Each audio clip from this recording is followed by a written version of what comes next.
right, welcome to the show, everyone.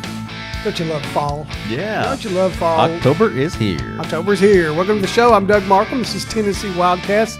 That's Jason Harmon. It's our weekly show. Hope you're telling your friends about it because it's that time of year where everybody's getting back outside. Some of you are going to football games. The rest of you are doing what you ought to do. Get out inside and enjoy what you can participate in, right? Yeah, it's deer hunting season. That's right. Time to be out there. It's deer hunting season, and Jason didn't want me to mention this, but grouse season's starting. Why not? Well, yeah, you could mention it. I thought deer season's a little more important right now. Grouse everywhere. No, Yeah. I'm just kidding. Grouse is starting over in sort of eastern part of the state, and if you can find one, good luck to you. Yeah. They are there. But anyway, deer season's underway. Yep, And, it's here. And if somebody is proud of that deer that they've harvested here recently, Yes, if you are proud of your deer, and we'll show you how to be proud about that, you can submit it to our trophy room. And to get there, you just go to our website, and I'll show y'all here on the screen. Y'all at home just listening, listen to my voice here, follow your way through it. But scroll down the homepage of our website, tnwildlife.org, and click TWRA Trophy Room. And that will take you to our trophy room, and you can see what folks have posted. Now, to submit for our trophy room, you hashtag a photo TN Trophy Room on your favorite social media site. If you're looking at the screen right now, you can see you got Twitter, Facebook, Instagram, Flickr, Pinterest, Google+, Vine. If you submit a photo and hashtag it TN Trophy Room on one of those social media sites, it will go to our trophy room, and I'll approve it and get it up there, and you can share it with your friends. There's a lot of fishing shots up there right now, a lot of trail cam shots. People are sending the trail cam photos, preseason we photos. love getting them. It's cool. Yeah, so that's how you contribute to the trophy room. And we're going to make it easier as we go along with this right here, Mm-hmm. Jason, a long shot of it. But we want to remind everyone we have a mobile app out there that you can get on, and you'll be able to send it a lot easier to us in the future on Yep. that thing and get a lot of great information off of our app, which is going through. It's good right now. Use it right now, but we're doing some improvements on it in the next few months, you'll see. Yep, improvements are coming your way, and let me throw this on the screen while we're talking about deer season. Here's just an outline of the season dates. We're in the first week of October, and we're in archery season right now. We are, and pay attention to all that information below it. We're going to talk about it a lot between now and then. There's some changes this year. I know some of you haven't started yet. A lot of you are you're not into the archery. You're gun hunters, whether you're muzzleloader or conventional gun, and you may not be paying as much attention yet. But all these photographs, they mean stuff this year. And we're going to get some of the biologists on here to talk to you about what's a legal buck now. If that antler breaks that hairline, you're looking at a buck now. And all that stuff we'll discuss in the weeks ahead, but be making yourself aware of it. We talked about it a lot on this show when we were first getting started with the show, but it's back in the spring, and a lot of you weren't paying attention to hunting stuff, and a lot of things have changed in the last few months, and I hope that you make yourself aware of it and participate and do what's right by the law. And we'll hit on those archery ranges, or the ranges again. If it's an unmanned range, you don't need to pay a fee this year. That recent change. If you have a Tennessee license. And not a driver's license. It needs to be a Type 01 or an annual license is what it needs to be, Right. whether that annual license actually is a sportsman's license or a lifetime license. It's still early in the season, so go sight them guns in and get you. Yeah. And the ranges are all listed in our hunting guide. They're here in this guide, and you can figure out which ones are manned pretty much. But if you have any concerns, call the regional office where you are and ask them, and then you go sighting your range. We have one range here in Middle Tennessee where we're doing the show called Yanali. It's a little bit different from all of them, so you want to make sure you know exactly what you're doing. Yanali is just for sighting in, rifles for hunting, where most of our other ranges, if you're not a hunter, you can still go over there and just shoot. Go shoot at targets and get better at what you're doing. But Yanali is one of those that's different. It's only for sighting and rifles, getting you ready for deer season. Right. Okay. And the seasons, the two smaller seasons that are starting this year, this week, are starting on this weekend on the 8th.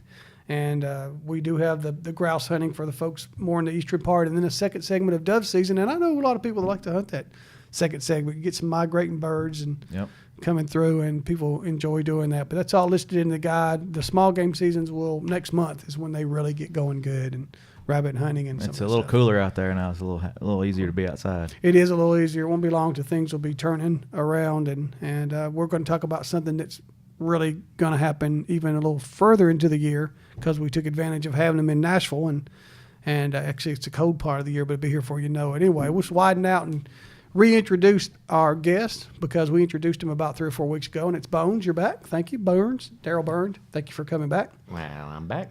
Well, I'm like glad a you're bad back. penny. Just keep coming back. You have been, as we talked last show, you've been here a long time. You've worked most of your career in the fishing part of the world, Bones, and a lot of folks know you out there and they appreciate the work you do. And a lot of them like to see you coming in the wintertime because you're delivering a big load of something they love to see. I get chased a lot. The Flintville hatchery and the Dale Hollow hatchery send the trout, and I'm the one with the pipes that's chasing the trout truck, and then the people are chasing me because they know I'm fixing to stop somewhere. But the winter trout stocking program will be cranked up here soon. Let me halt you right there for a second, okay? Because I want to talk about the difference in winter trout and then the regular trout. Let's talk about the regular. When I say regular, I'm just used to being more traditional because I've been here for so long. But we stock trout, the agency does, in the spring and part of the summer. And then we have this winter trout stuff. What's the stuff in the spring and the summer? The spring and the summer, those trout will hold over typically in the places where we stock them. They don't pass away and they don't get called out. Caney Fork being one of them. In Middle Tennessee. Elk River in Middle Tennessee. Places like that. And the tailwaters over in East Tennessee. There's a Hiwassee in there, Hiwassee. Chattanooga, and some of those places. Okay. All those places, those trout will hang over from year to year to year. And we actually do tailwater surveys with electrofishing to make sure that they are staying over. And that's why on the Elk River we have an 18-inch brown trout size limit. So we do know we have big brown trout down there. Now the winter program, that was started back with, if I'm not mistaken, Tim Cleveland and his tenure at the Region 2 in the fisheries. And what that was done was to give people an opportunity to fish for trout in places where they would not hold over. McCutcheon Creek on Kendron Pike, the Harpeth where they tore out the low water dam, below Percy Priest Dam. That water typically warms up past 70 degrees in the summertime, and the trout are not able to stay and survive in there. So it does give them an opportunity in the wintertime to get out, to catch trout in places normally where they would not be able to go. Okay, all right. So the summer, the spring and summer, it seems like that's a statewide thing, or most of the state. You'll see a lot of fish being stocked over in East Tennessee, Middle Tennessee, not so much west, I don't guess. We're talking about west because it's a winter trout area, but from the mid-state all the way to the plateau to the east, it gets a lot of trout in that summer and spring time of the year. And when the fishing guide comes out, there is a general schedule in there that they try to adhere to and go there. Now, do they hit it exactly? No, but they will try to hit at least. What I've always thought about on that is in that particular trout schedule, one in the summer and the spring, is one where they don't really want you following the truck. Nope. They're gonna tell you the Give that fish a stream, the chance. county, the week of, give that fish a chance. The winter trout is a little different. We don't really want you following the truck, but we are going to tell you what day those fish are going in the water. And those fish have to go. Once we load them that morning, Jeff Sanders and Stephen Day at the Flintville hatchery, when they load those fish at daybreak, those fish have got to go. So when that truck starts rolling, but usually by 6 a.m., I know as to whether we're going to put them in on a heavy rain event or if it's iced over. We've had that situation a couple of times. We will assess whether it's safe for the fishermen to be out there or not, and make the call early that morning. And it will go to the website the very first thing when everything gets the process gets going. But if you don't see it on the website, we're stocking fish. It's just that simple. And that is important. The website, what Bones just said, because you can find the spring and summer in the fishing guide. I'm holding up the hunting guide, but they look a lot alike when they're shut. But anyway, you can find that information out there. The winter stocking, though, is going to be on the website. It's on the website. Not in the guide. It's not in the guide. It comes out and it's on the website, and we'll do several news releases on there. We will. And blast it out, and we stick to that schedule. We can't vary from it.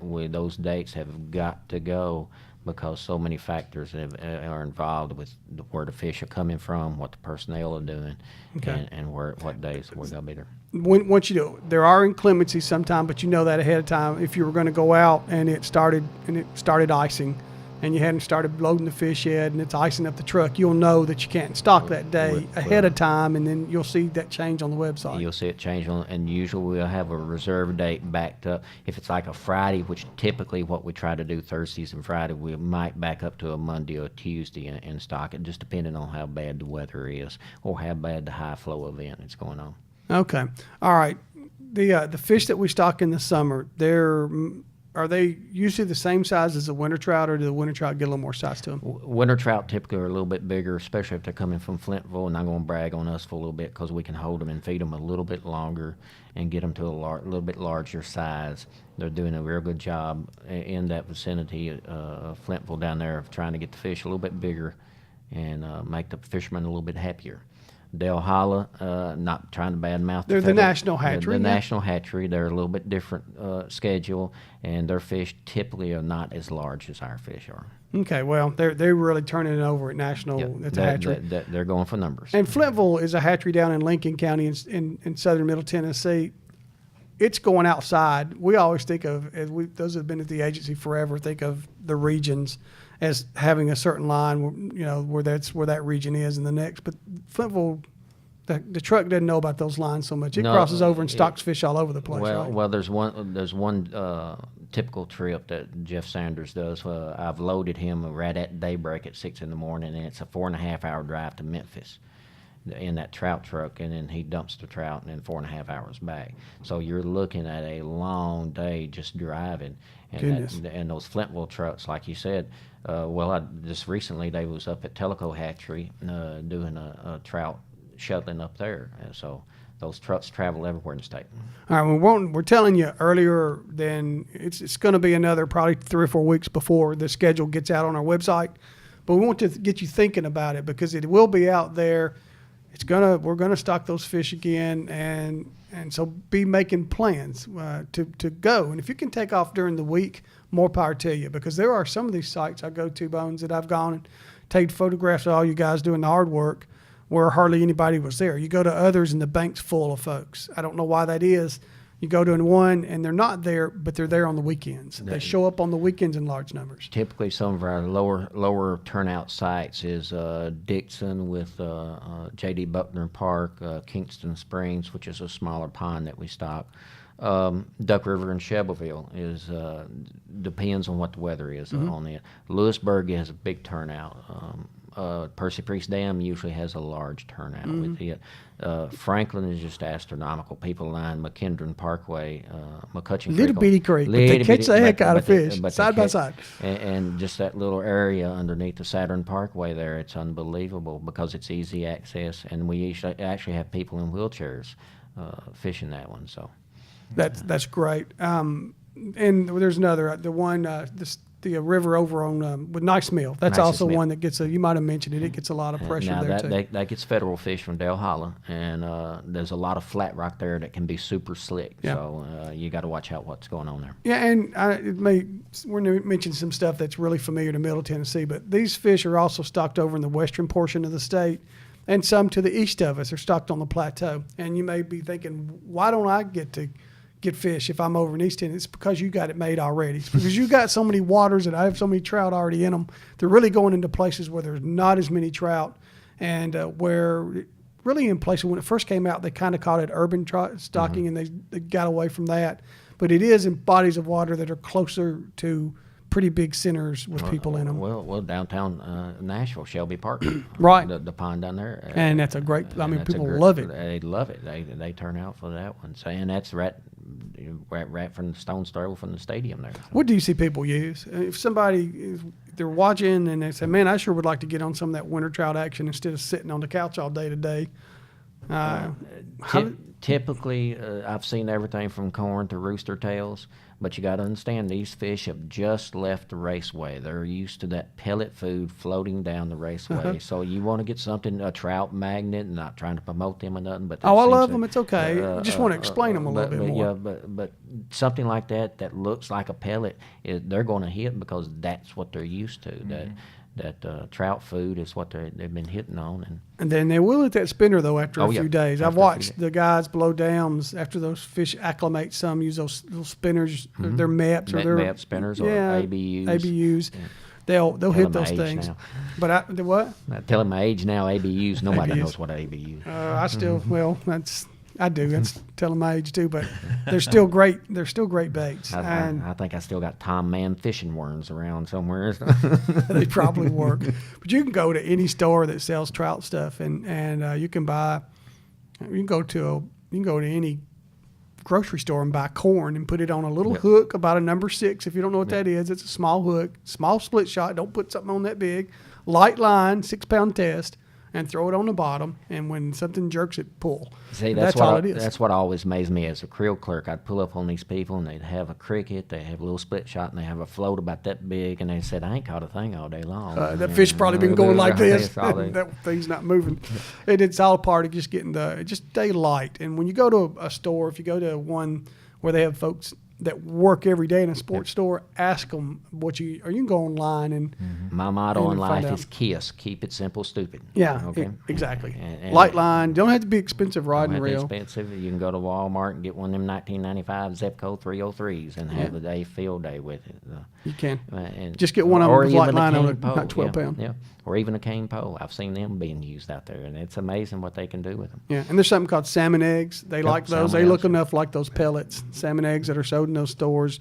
But corn and salmon eggs. And get if the done. water's flowing, these fish, once again, have come out of that raceway. They're used to head up that raceway, so same thing. They're going to be heading upstream. You got a photo of the raceway on there. I want to kind of show folks what a race. When we say a raceway, what it is. Yeah. And That's Talladega, where they go in there and turn left off. you all know about that. We might make the rest of the show about your trips to Talladega.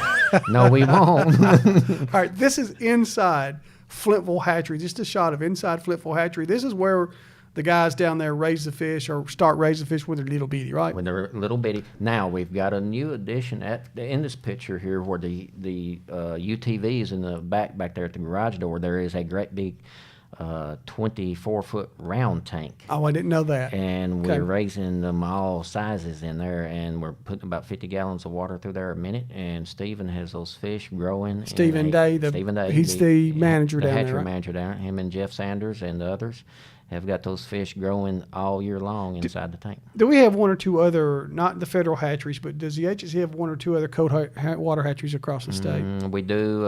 Let's see. I'm trying to think. Teleco is one of them. Teleco, I've been and there. Then, what's the other They one? raise brook trout at Teleco, I think. Yeah, I have. That's what the Travis has been working on there. Travis Scott. That's what he's been working on up there. And then I forget the other one, to be Okay. honest with you, and I can't remember. East of here, though. East of here, yep. Yeah, all right. And there's Irwin might be it. Irwin might Now, be we it. got about 8 hatcheries, and I think a few are more warm water than cold, but that sounds Well, it's right. just like Normandy. Normandy has the capabilities, but due to the simple fact that the water warms up through the summertime, it limits their ability to hold trout in their raceways. Big difference in the hatcheries, though, just as an example, is if you go to a cold water that's pure cold water, you're going to see raceways there. If you go Yes. to a warm water, you can see big ponds. Big ponds, is And that correct? there's a shot in there, Jason, just of an outside raceway. At least I think I sent it to you. If I didn't, then we'll just have to use it next time. That's all right. You don't see it. It's okay. It's somewhere, maybe. Maybe. That's the trout that are coming out of it. But this is, while we're there, tell them just how when you come up to a place in stock, what do y'all do? Well, typically, when we pull up there, we're looking for easy access. These pipes are not light. They're looking at 25 foot of pipe. Then that's actually food grade dispensing pipe. It's 8 inches in diameter. We're looking. I don't understand that. Food grade dispensing you, pipe. You can actually dispense food through this pipe. That's what Okay. it's designed for. Like when I they're see. making Rice Krispies or something in the factory, and they're blowing it through the factory. Oh. That is actually rated for carrying food. But typically about $8 a foot, so it is expensive. We want to take care of it. And then as we roll up to these sites, we unroll them, we hook them all together, and then we patiently wait for the truck to get there, and then they'll slowly dump into our pipe, and then down the hill they go. I've seen Trout this. escalator. Some of you wait more patiently than others. I've seen them actually fish at the end of the pipe. I've seen them catch fish at the end of the pipe. Some of those guys, they're starting to get a little older, but some of those guys that we fish, that's a shot I want to show in a second. Go ahead and do that, and we'll get that. That's what a raceway looks like outside. Thank you, Jason. Yeah, you're welcome. I'll mention him, Stacy, right on the left. Stacy We passed lost away. him a few years ago. Great manager. But this is a raceway at Flintville Hatchery, down in Lincoln County. down in Lincoln County. Right. So when the fish go in there, I just see it looks like they've divided it all down through their bones. What does that mean? They divided them up into different holding tanks. Each one has been graded out as to what size they are, and then as we flow on downstream, we feed each tank, and then the net above keeps the blue herons from out eating because we have to fight them too. Yeah. And as we work each tank down, each tank is separated and graded out to different sizes, and then we'll start loading what size we want out of what tank, and then roll out from real early in the morning. I've been in that raceway several mornings, and Jeff and all of them have. With it 20 degrees, you get ice freezing on. I want to be in the raceway because it's actually warmer outside. getting in the water than it is on the outside. So Yeah. And how do they get them out? What do they get them out with? they actually got a boom truck. It's a 1963 Chevrolet boom truck with 30,000 miles on it. It goes up and down the raceway. I know we got it. We don't have a shot in what I sent Jason, but Tom's got a beautiful shot of that stuff Oh, yeah. going on. And, Yep. and that we'll show sometime. But that's where it is. That's starts inside, goes outside. Starts inside, goes outside. Where David Roddy and a few of them are testing that round tank on the inside to see whether it's going to make a difference growing them inside like that, and going with the round tanks, which are self-cleaning. So every Friday we have to clean those hatchery personnel have to clean those raceways. They sweep them out just like you clean in your aquarium. Is that right? Yeah. So.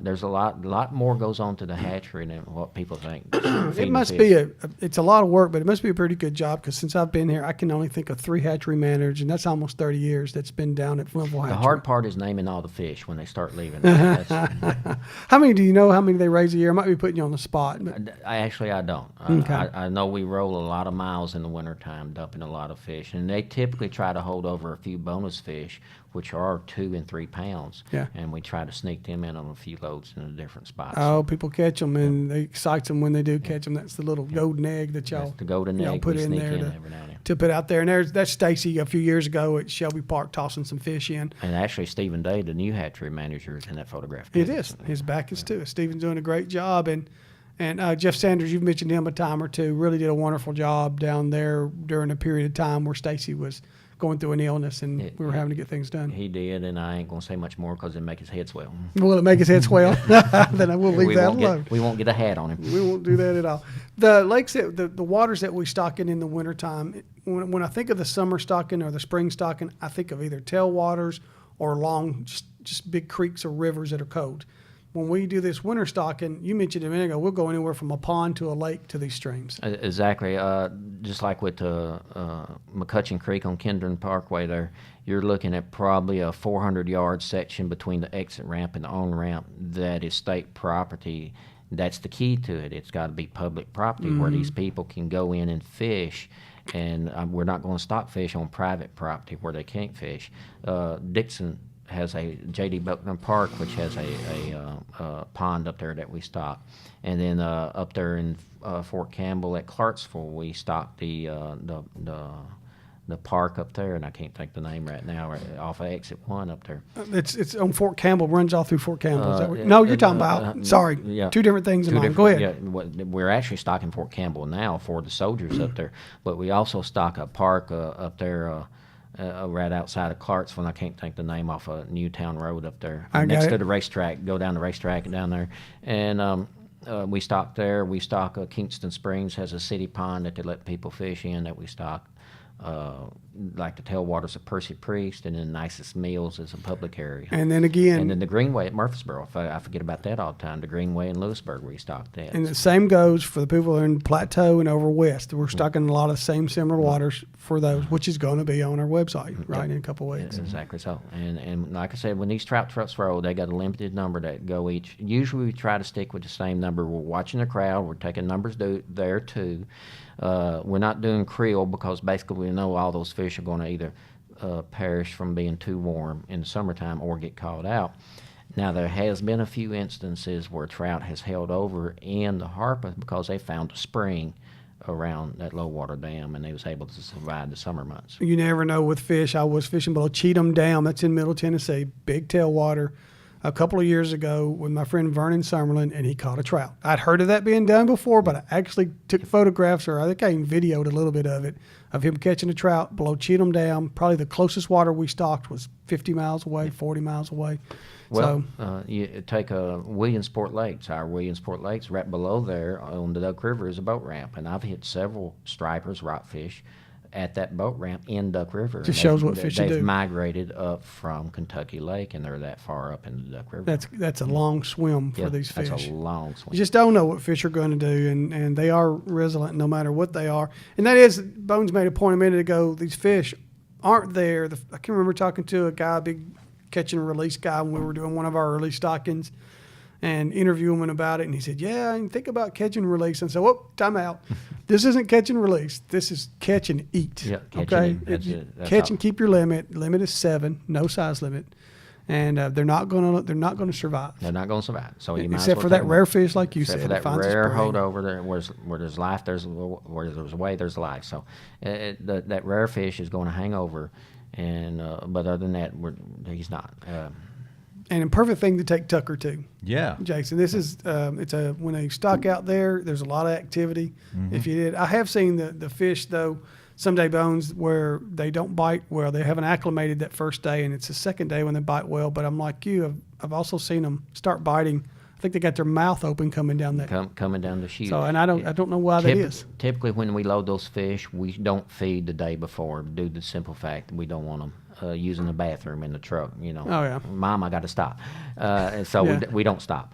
So as we roll with that, A lot of truck- ammonia. A lot of ammonia. Yeah. Exactly right. So Kill 'em. as we roll down the road, those fish have not been fed from the day before, and they're used to being fed twice a day sometimes. And we go with them being hungry. And once again, it all depends on the weather, the clarity of the water, and things like that. And what are you using for bait? I've seen some guys sit there all day long and not catch anything like you. And then I've seen, guys That's catch a them coming out of the bait. Yeah, it's bad when you can't even catch winter trout. But you're not like me, okay? They will bite for you. The group I started talking about, man, going to mention them. We call them the Trout Warriors. Trout Warriors. They're joining away. I didn't send you a photo. I started to. The oldest guy among them was in his 90s and was a tank commander. He was in '94. He was a sergeant command major in World War II. In World War II, and drove his tank on into Berlin, and we lost him last year. Sergeant Major Coots, and Command Sergeant Major Coots. He'd get ill if me I didn't say it right. And smoked like a freight train ever since I've known him. So Yeah, up till the day he went away. Up to the day he went And away. that's the truth. I'm not encouraging you to smoke, but this man, to the day, and he was one But tough dude. all those gentlemen are getting older, and let's see. They could catch trout, though. But they can catch trout, though. Boy. Even Ed Kretsch, the trout magnet guy, he's getting up in his age now, but he's still catching Don't tell trout. Ed that. and we mentioned trout magnum and ago. That's a bait that is made by a guy that has family in Colombia. I had him on a radio show I used to do, and he started a little trout magnet, little plastic baits, one of the best, finest baits out there for catching really almost anything, but panfish and trout for sure. That's what we caught bluegill on earlier this year, wasn't it? It was. It was. They are. I think I did. I don't. Well, you go back and watch the video. No, I think don't. guys catch more fish. I don't think so. That was a long time ago. I'm going to have to show you how to use the generator. It's just that simple. The generator would be good after what I've gone through the rest of the summer since then, I think. Anyway, Bones.